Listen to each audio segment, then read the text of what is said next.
It's May and the Leafs are still playing hockey. It is starting to feel like summer and the Toronto Maple Leafs are still playing hockey. What is going on?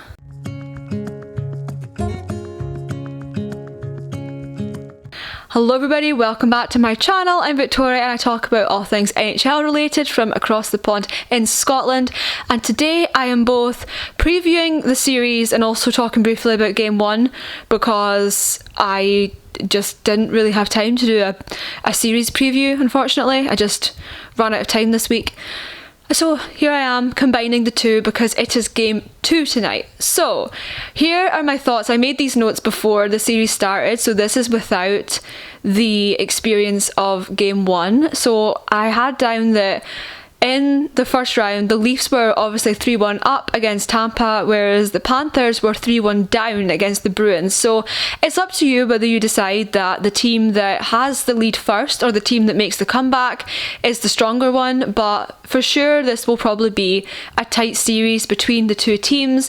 Florida seemed really fresh against Boston, and obviously the Bruins have been the best team in the NHL all season long. So it just shows you that what goes on in the playoffs stays in the playoffs. It doesn't really happen in the regular season because Boston were absolutely just a machine all season long, and then they get put out by Florida, who, I'm not saying Florida are not a good team, they absolutely are, but nobody was better than Boston in the regular season. So if they can put Boston out, they can easily do the same to the Leafs. And when the season ended, there was a 43-point difference between Florida and Boston in the league.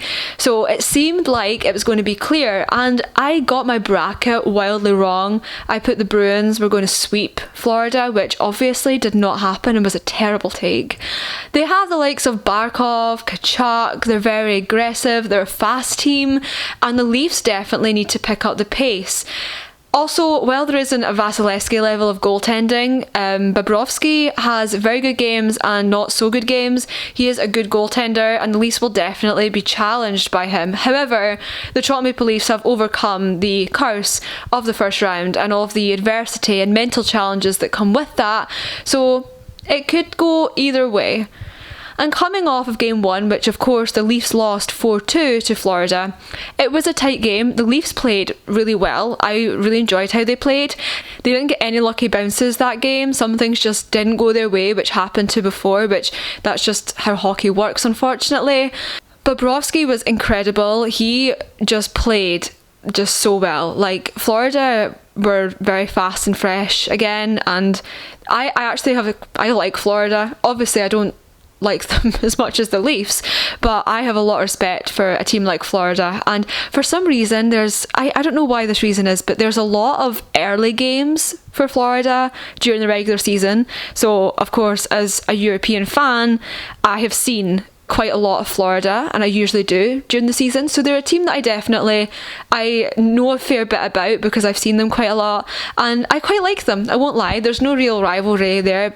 Obviously there is now, but in general there's not. And I don't know, I quite respect them as a team, and I also think they're very good. And going from game 1, the Leafs are just going to have to play better than they played in the first round. They can definitely do it, and I predicted Leafs in 6 before the round started. I'm aware some of this is now kind of outdated, but I thought you guys might just want my thoughts anyway. This is going to be like a 5-minute video. I'm sure it'll be fine.